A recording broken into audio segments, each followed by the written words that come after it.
We're back and we have Grammy Award-winning Khari, Needlz, Cain with us. Now, as someone who's made a career in music and grew up on hip-hop as well as other forms of music, I want to talk to you about some broader issues. I know you still produce hip-hop as well as other forms of music, but as someone that grew up particularly on hip-hop and helped shape it through your production, what do you think about what you're hearing in hip-hop today? Hip-hop today is definitely different. I can't sit up here and say it's for the better, per se. I'm just speaking honest. I think it's something that we all kind of have to adapt to.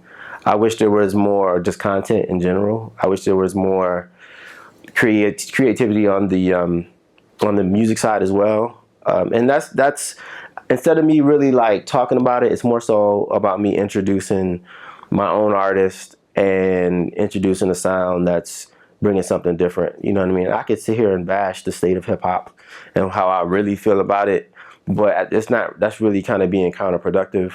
I'd rather try to, introduce something new and introduce artists that are bringing something different. Every week we do a nice 3 featured music videos, and sometimes it's hard to know what to label songs these days because it sounds like everything is crossover. What do you think about that? And as a producer, how do you differentiate between genres? Well, it's interesting because, I could say that rappers, it used to be rap. Rap was rap, R&B was R&B. Like R&B, you were singing, you could actually know how to sing, and you know what I mean? So, but then like Bone came around, and then that kind of introduced melody into rap. And then you got other, rappers, Ja Rule and 50 Cent. Then it kind of carried on. So like the melody in rap really kind of took off. And then the R&B singers stopped singing as much and they start rapping. So it's kind of blending into this, this thing where honestly the beats could work for both. I do music that definitely works for both. Rappers are rapping over, not really gully beats or anything like that. They're rapping over, turn up beats, and then the singers are rapping. They're singing to the same thing. So it's kind of like, it's kind of the same thing at this point. And that's why you don't really see a lot of traditional R&B artists out there really singing, at least on the male side right now. You mentioned producer, and I know a lot of times people think of producers, but they're like two forms, right? Can you explain the difference in terms of being a beat maker, but then also in terms of like producing a record for an artist? Yeah, production or producing, or a lot of people say, I'm not just a beat maker, I'm a producer. A beat maker is somebody that actually sits down here and makes the track, like programs the drums and programs the keys and puts the bass and 808s and all that stuff in. And I would say a producer is in the studio with the artist, mainly really helping the artist get his or her vision out, vision for the song out in its best form. From a beat making perspective, I have to imagine that technology also makes it easier for guys to get into the game. What do you think about that and the effect it's had on the music and the business? I think the only thing it's done is just made it, everybody wants to be a producer. Everybody thinks they can produce. Everybody thinks they can rap now. And the accessibility is cool. I remember, when I came up, I had to save, I had a poster on my wall of an MPC, and I used to work at a car dealership and, saving up for this MPC. And, nowadays they can get free loops online for free. And I'm not mad at it. It's just I get disappointed when the young cats don't put the time in to really, really get good at what they do before they go out and try to say I'm a producer or whatever. People that got the program, a month ago are out there, trying to shop beats and stuff like that without putting the work in. Like some people have really been doing this for years.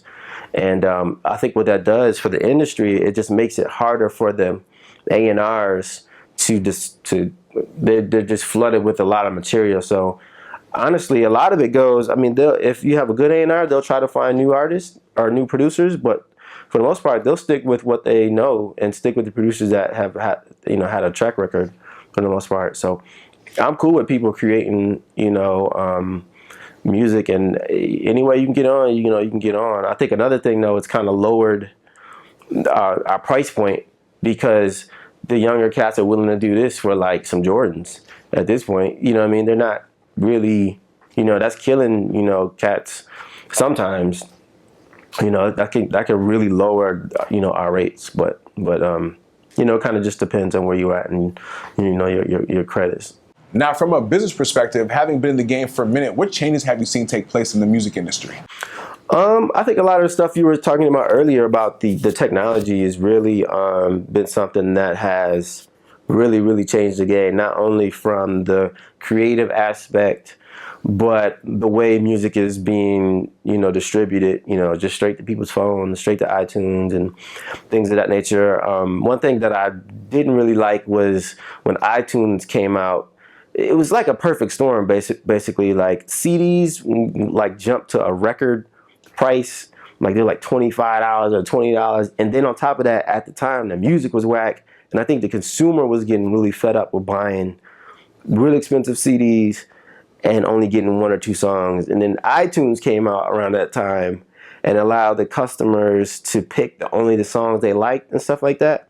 And that really, to me, changed the game and made it more of a singles game, and that's why you don't see a lot of like as many artists being established long term, because the labels are just looking for that one single that they can push. And a lot of times they've kind of perfected how to take that one single and make it recoup a whole album, or one single can generate a lot of money. And that's kind of the game. It's kind of like the disco era, where it's just a whole bunch of one singles, one hit wonders, and not as many people that have long careers. And really, that's like with honors. That's what I'm trying to I'm trying to have somebody that can have a career long term. What advice would you give someone that's interested in becoming like a music producer or getting involved in the music business in general? I would say take your time, get good at your craft. I pray a lot. I pray a lot. And I also, feel like, I would try to remain humble. I mean, I've been in this industry where I've seen people that have been in the position where I want to do this, and I've seen them blow up and work with Justin Bieber and all these people, and then get arrogant and then fall back down. And, I think it's just really important to remain humble, continue to be innovative, and try to really stand out, have a sound that stands out from everybody else, and ultimately, you'll have your run. Unfortunately, we have to go, but I know you stay busy. What are you up to, have coming up, and where can people find out more about you? Yeah, you can follow me on Instagram at Needlz1906, or just follow me on Twitter. I got a new website coming out later this year. And just follow me on Instagram. I'll keep you guys posted on it's actually a couple different websites. And then I got Jeremiah's single coming out. It's called You and I, produced by me and my man Donut. And I got a lot of stuff in the works. There's a really high profile project that everybody's kind of working to get on right now. It's like this top secret project that's everybody's working on, and working on that. Working on Honors project. And just working with just a lot of different people. So just look out for me. You'll hear this stuff in later on this year, and top of next year. Ladies and gentlemen, Khari, Needlz, Cain, thank you for joining us. All right, peace, bro. Well, don't go anywhere. We still have Said Nicely, and the number one on this week's The Nice 3 will be right back after this. The Nick Night Show, sponsored by Audi of America. Truth in Engineering.